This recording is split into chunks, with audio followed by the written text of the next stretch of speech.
My mom tries to force me to sell my apartment to pay for my half-sister's college tuition. She got the support of all my relatives and friends, making me look like a villain. So I sued her, and the verdict was unexpected. My name is Kate, and I grew up in a small house that always smelled of fresh bread. Dad inherited the family bakery from his parents, and I loved helping him knead dough after school. Mom was different. She was a realtor, always dressed in sharp suits and heels, bringing in more money than Dad ever did. "Kate, come set the table," Mom called one evening. I was 12, gangly and awkward, more interested in reading than anything else. "Coming," I shouted back, dog-earing my page. As I laid out the plates, I heard them start up again. "Another slow month, John." Mom's voice dripped with disdain. "When are you going to get your act together?" Dad's reply was soft. "Sarah, please, not in front of Kate." "Oh, who cares?" Mom snapped. "She should know what a loser her father is." I gripped the edge of the table, willing myself not to cry. This was a common scene in our house, Mom belittling Dad, Dad trying to keep the peace. I knew Mom was angry about more than just money. She felt trapped in a life she never wanted. "Kate," Mom barked, "where's my wine?" I scrambled to pour her a glass, my hands shaking. As I set it down, some splashed onto the tablecloth. Mom's eyes flashed. "You useless girl. Can't you do anything right?" Dad intervened. "It's just a little wine, Sarah. No harm done." Mom glared at him. "You're too soft on her. No wonder she's growing up to be just as pathetic as you." I fled to my room, burying my face in my pillow. I loved Dad fiercely, but I couldn't understand why he put up with Mom's treatment. As for me, I'd learned to make myself scarce, to be as quiet and unobtrusive as possible. The next morning, I woke to find the house eerily silent. No smell of baking bread, no click of Mom's heels. I crept downstairs to find Dad sitting at the kitchen table, his face ashen. "Where's Mom?" I asked, though I already knew the answer deep in my gut. Dad wordlessly handed me a note. In Mom's elegant handwriting, it read, "John, I can't do this anymore. I'm leaving with Richard. He can give me the life I deserve, not this small-town nonsense. Kate, don't bother trying to find me. You're just dead weight I don't need. John, you're a loser, and you've turned our daughter into one too. Goodbye and good riddance." I stared at the paper, feeling like I'd been punched in the stomach. Mom was gone. She'd abandoned us, calling Dad a loser and me useless in her parting shot. The next few months were a blur of legal proceedings and emotional turmoil.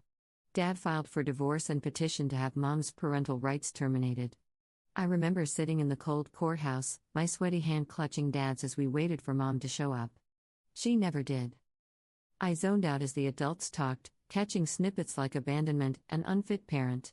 When it was over, Dad squeezed my hand. "It's done, Katie," he said softly. "The divorce is final and your mother's parental rights have been terminated.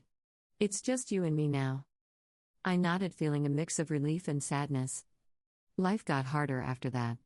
Dad threw himself into work, spending long hours at the bakery. Despite being only 12, I took on most of the housework. I'd come home from school, do my homework, then start on dinner and laundry. 3 years passed in this routine. Then, just after my 15th birthday, everything changed again. Dad came home one day, his face a mix of shock and grief. "Uncle Pete died," he said, collapsing into a kitchen chair. "Oh, Dad, I'm so sorry," I said, hugging him tight. He hugged me back, then pulled away, his eyes wide. "Katie, you won't believe this. He left me everything, almost $300,000. I'm his only living relative. I don't know what to do with it all, but Dad figured it out quick. He invested a chunk of the money into the bakery, upgrading equipment and expanding the menu. Within months, our little bakery was the talk of the town. Dad hired more staff, extended the hours, and before we knew it, he was opening a second location across town. By the time I turned 16, Dad owned 3 thriving bakeries. Our financial worries were a thing of the past. I quit my after-school job and focused on my studies. We even took our first real vacation, a 2-week trip to Europe. As the years went by, Mom became a distant memory. Dad dated occasionally, but never seemed interested in remarrying. I didn't push it. We were happy as we were. High school graduation came and went in a blur of cap tossing and teary hugs. I'd worked my butt off, and it paid off. I was headed to State University to study finance. The morning I was set to leave, Dad handed me a small box. "What's this?" I asked, opening it to find a key. Dad grinned. "Your graduation gift. It's an apartment near campus. No more worrying about dorm life or rent." I stared at him speechless. "Dad, I can't. This is too much." He waved off my protests. "You earned it, Katie. Now go make me proud." College flew by. I threw myself into my studies, determined to make the most of the opportunity Dad had given me. When I wasn't in class or studying, I was interning at local financial firms. By the time I graduated, I had a job lined up as a junior financial analyst. My first day at work, I stood in front of my apartment mirror straightening my laser. "You've got this, Kate," I told my reflection. "Make Dad proud." The job was challenging, but I loved it. Every bonus or raise I got, I invested rather than spent. Dad's voice echoed in my head. "Money makes money, Katie. Be smart with it." Years passed. By the time I hit 32, those smart investments had paid off. I owned 2 more apartments in addition to the one I lived in, all bringing in steady rental income. Life was good. Then came the phone call that changed everything. "Katie," Dad's voice sounded strained. "Can you come over? I need to talk to you about something." I found him sitting at his kitchen table looking older than I'd ever seen him. "What is it, Dad?" I asked, fear clenching my stomach. He took a deep breath. "It's cancer, honey. Stage 4 pancreatic." The world tilted on its axis. "No," I whispered. There must be some mistake, but there wasn't. The next year was a hellish roller coaster of treatments, remissions, and relapses. I spent every free moment at the hospital or at Dad's house making his favorite cheese soup even when he was too nauseous to eat it. One crisp bottom day, I arrived at Dad's house to find him sitting in his favorite armchair, a serious look on his face. "We need to talk, Katie," he said, patting the seat next to him. "The doctors gave me 6 months tops." "No," I said, shaking my head furiously. "They're wrong? We'll get a second opinion." "Will, Katie," he interrupted gently. "It's okay. I've made my peace with it. I'm selling the bakeries. Everything's going to you. You'll be set for life." I pulled back, wiping my eyes. "I don't want your money, Dad. I want you." He smiled sadly. "I know, sweetheart, but this is how I can take care of you even when I'm gone." The next 7 months were precious and painful. We talked more than we ever had about everything and nothing. I memorized every line on his face, the sound of his laugh, the smell of sugar and flour that clung to him even now. And then on a quiet Wednesday morning, he was gone. The funeral was a blur. Afterward, I sat in Dad's empty house clutching his favorite apron. The lawyer had already been by with the paperwork. True to his word, Dad had left me everything. I used the money from the bakeries to buy 2 more apartments. It felt right, somehow, building something lasting just like Dad had done. A year after Dad's passing, I was just starting to find my footing again. Work kept me busy, and managing my rental properties gave me a sense of purpose. I'd settled into a new normal, or so I thought. Then came the call that turned everything upside down. "Kate, it's your mother. I'm back in town.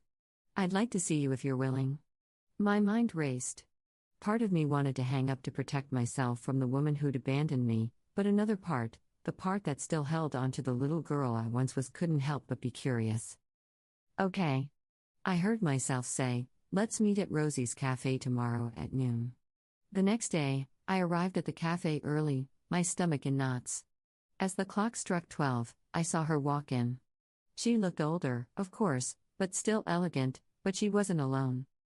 A young girl, maybe 17, trailed behind her. Mom spotted me and hurried over. "Kate, darling, you look wonderful. And this is Lily, your sister?" I felt like I'd been slapped. "My what?" We sat down, and Mom launched into her story. How her lover Richard had left her shortly after Lily was born, how they'd struggled to make ends meet, how she decided to come back to her hometown to start over. "I heard you have a rental property," she continued, her voice hopeful. I was wondering if maybe she trailed off, but her meaning was clear. I looked at Lily, who was staring at her hands, clearly uncomfortable. I thought about Dad, about how he'd always taught me to be kind even when it was hard. I thought about the scared little girl I used to be, wishing for her mom to come back. Okay. I heard myself say, I have a unit that's just become available. You can stay there. Mom's face lit up. Okay. Thank you. We'll pay rent, of course. I held up a hand. No rent, just utilities for now. As we hammered out the details, I watched Lily. She looked so young, so out of place. I remembered being her age, feeling lost and alone after Mom left. So Lily, I said, trying to sound friendly, you're what? A junior in high school? She nodded, meeting my eyes for the first time. Yeah. It's weird. Starting at a new school for senior year, I felt a pang of sympathy, I bet. Listen, if you need help with anything, school stuff or just someone to talk to, I'm here. Okay? Lily gave me a small smile. Thanks, Ed. That means a lot. As we left the cafe, Mom hugged me again. You're an angel, Kate. I know I have a lot to make up for, but I hope we can start fresh. I nodded, not trusting myself to speak.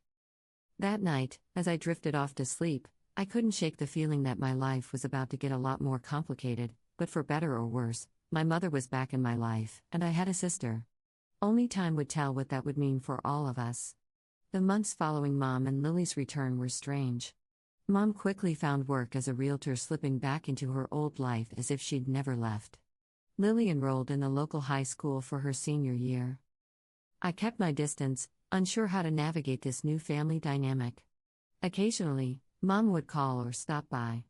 Kate, darling, thank you again for the apartment. She'd gush, her smile wide and seemingly sincere. You've been such a blessing. I'd nod, uncomfortable with her effusive gratitude. It's fine, Mom. I'm glad I could help.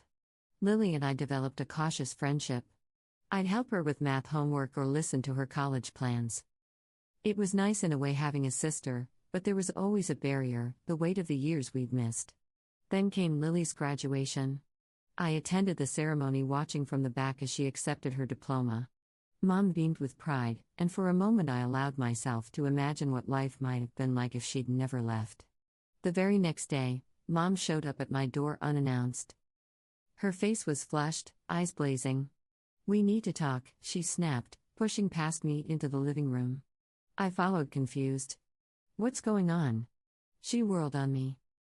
Don't play dumb. I know about the apartments, Kate. All 4 of them. My stomach dropped. How had she found out? What about them? I asked, keeping my voice level. You've been holding out on us, she shrieked, living the high life while Lily and I scraped by. I felt my temper rising. Excuse me. You're living rent-free in one of those apartments. That's not enough, she spat. Half of those properties should be mine. I'm your mother. I couldn't help it. I laughed. It was so absurd. You can't be serious. You lost any claim to my property when you abandoned us, remember? No parental rights, no child support. She changed tack then, her voice suddenly pleading, Kate, sweet. Think about Lily. She needs money for college. If you just sold one apartment, absolutely not. I cut her off. Lily's education is not my responsibility. How can you be so selfish? Mom wailed. After everything I've done for you. That was the last straw. Everything you've done for me? I repeated incredulously. You mean abandoning me, calling me useless in your goodbye note? Or wait, do you mean living rent-free in my apartment for months? Mom recoiled as if I'd slapped her. For a moment, she just stared at me, her mouth opening and closing like a fish out of water. Then, without another word, she turned and stormed out, slamming the door behind her. I stood there shaking with anger and hurt. How dare she? After everything, how dare she try to guilt me like this? I sank onto the couch, my head in my hands. I'd known deep down that letting Mom back into my life was a risk, but I'd hoped. Well, I wasn't sure what I'd hoped for. As the adrenaline faded, I felt a deep aching sadness. This woman who should have been my protector, my support, was nothing but a stranger who wanted to use me. And Lily, God. What was I going to do about Lily? 2 weeks after Mom's blow-up, I was grabbing coffee at my usual spot when I noticed the barista giving me odd looks. As I waited for my order, I overheard a snippet of conversation from a nearby table. Can you believe it? Charging her own mother rent when she's got all those apartments? I froze. Surely, they couldn't be talking about me, but they were. Over the next few days, I caught more whispers, more sidelong glances. It seemed Mom had been busy spreading her twisted version of events to anyone who would listen. Then came the Facebook post. I saw it during my lunch break and nearly choked on my sandwich. My daughter, Kate, has 4 apartments she rents out, making a fortune, but refuses to help pay for her sister's college education. She's forcing me to pay exorbitant rent when I can barely make ends meet. I'm heartbroken that my own child could be so greedy and selfish. The comments poured in, each one a knife to my heart. How could she do that to her own mother? What a horrible person. I always knew there was something off about her. Friends, relatives, even old classmates I hadn't spoken to in years, all of them jumping on the bandwagon, shaming me for my supposed greed. Not one of them seemed to remember or care that this woman had abandoned me as a child. Just when I thought things couldn't get worse, my boss called me into his office. "Kate," he said, his face grave. "We need to talk about this situation with your mother. It's starting to affect the company's reputation." I felt the blood drain from my face. "Sir, I can explain." He held up a hand. "I'm not asking for details, but I need you to resolve this quietly and quickly. We can't have this kind of drama associated with our firm." "Understand?" I nodded numbly, not trusting myself to speak. Back at my desk, I found an email notification about unpaid utilities for Mom's apartment. Great. Just great. With shaking hands, I dialed Mom's number. "What do you want?" She snapped by way of greeting. I took a deep breath, trying to keep my voice steady. "Mom, there are unpaid utility bills for your apartment. We agreed you'd cover those. Remember?" She scoffed. "Oh, please. You're rolling in money from all those apartments. You can afford to pay a few bills." "That's not the point," I said, my patience wearing thin. "We had an agreement." "An agreement?" She interrupted. "Like the agreement that you'd help your family? Fat lot of good that did us." I sat there, phone in hand, feeling like the world was crumbling around me. How had I let things get this far? I'd tried to do the right thing, to be kind and generous, and this was how I was repaid. With a heavy heart, I made an appointment with a lawyer. "Miss Stevens," the lawyer said, reviewing my case, "you have every right to evict your mother. She has no lease, pays no rent, and you've given her ample notice about the utility bills." I nodded, feeling a mix of relief and dread. "What do I need to do?" He handed me a document. "This is an official eviction notice. Serve it to her, and if she doesn't comply, we can take legal action." Armed with the paper, I drove to Mom's apartment, my apartment really. My hands shook as I knocked on the door. Mom answered, her face twisting with displeasure when she saw me. "Oh, it's you. Have you finally come to your senses about selling an apartment for Lily's college? Lily's picked out her school. Tuition's due next month." My shock turned to anger. "Are you serious right now? After everything you've done, you're still making demands?" "Don't be so dramatic," Mom scoffed. "It's the least you can do for family." That was it, the last straw. I thrust the eviction notice at her. "Here. You have 30 days to vacate the premises." Mom stared at the paper, her face going pale. Then, without warning, she exploded. "You ungrateful little brute," she screamed, her voice echoing through the apartment. "After everything I've done for you." I stood my ground. "Everything you've done, you mean abandoning me, spreading lies about me?" She lunged forward, her hand raised. I flinched, but the blow never came. Instead, she grabbed the front of my shirt, spitting insults in my face. "You're nothing. You hear me? Nothing but a selfish heartless." I managed to break free, fumbling for my phone. "That's it. I'm calling the police."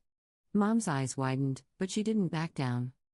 She continued her tirade, her words becoming more vicious with each passing second. When the police arrived, I was shaking, tears streaming down my face. I showed them the eviction notice, explained the situation as calmly as I could.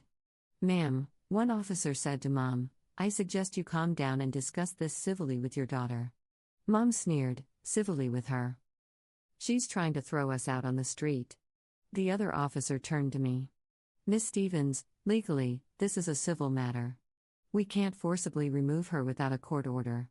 I'd suggest trying to work this out between yourselves or taking it to court if necessary. I nodded, feeling defeated as the police left. Mom's triumphant smirk made my blood boil. You won't do it, she taunted. You don't have the guts to take your own mother to court. I stared at her. This woman who had given birth to me, but had never truly been a mother. In that moment, I felt something inside me harden. Watch me, I said, my voice low and steady. Before she could respond, I turned and walked away. As I reached my car, I heard the slam of the apartment door behind me. As I drove home, I thought about what lay ahead: a court battle, more drama, more pain, but also maybe a chance to finally break free from the toxic hold my mother had over me. The day of the court hearing arrived, and I felt like I might throw up. As I walked into the courtroom, I saw Mom and Lily sitting on the opposite side. Mom's eyes were red and puffy, while Lily looked like she wanted to disappear. The proceedings began, and Mom put on quite a show. She wept dramatically, her voice breaking as she addressed the judge. Your Honor, she sobbed. My daughter has become so cold-hearted. She's trying to throw her own mother and sister out on the streets after everything I've done for her. I clenched my fists, willing myself to stay calm. Then my lawyer stood up, and I felt a wave of relief wash over me. Your Honor, he began, his voice steady and confident. I'd like to present some evidence that paints a very different picture of the situation. He proceeded to lay out the facts: Mom's abandonment when I was 12, the termination of her parental rights, her failure to pay any child support. He showed the judge the documentation of the rent-free arrangement and the unpaid utility bills, but he wasn't done. Furthermore, Your Honor, we have evidence that Mrs. Stevens is not in fact in the dire financial straits she claims. Mom's head snapped up, her eyes wide. My lawyer continued, Mrs. Stevens owns an apartment in another city left to her by her former partner. She currently rents out this property for a substantial monthly income. The courtroom fell silent. The judge turned to Mom, his expression stern. Is this true, Mrs. Stevens? Mom's face had gone pale. She opened and closed her mouth a few times before finally whispering, Yes, Your Honor. The judge's voice was cold as he delivered his verdict. This court grants the eviction. Furthermore, Mrs. Stevens will pay back rent for the months she occupied the apartment rent-free. Mrs. Stevens, your actions are nothing short of unconscionable. This case is closed. The gavel came down with a bang that seemed to echo through my entire body. It was over. We'd won. As we left the courtroom, I caught sight of Lily. She looked lost, confused, and my heart ached for her. This wasn't her fault. I walked over to her, ignoring Mom's glare. Lily, I said softly, I'm sorry it came to this. If you need help, real help, you can still reach out to me. Okay? She nodded, tears in her eyes. I'm sorry, Kate. I didn't know. I gave her a sad smile and walked away, feeling like a weight had been lifted from my shoulders. In the weeks that followed, Mom and Lily moved out of my apartment. I heard through the grapevine that they'd gone to live in Mom's other property. I didn't try to contact them, and they didn't reach out to me.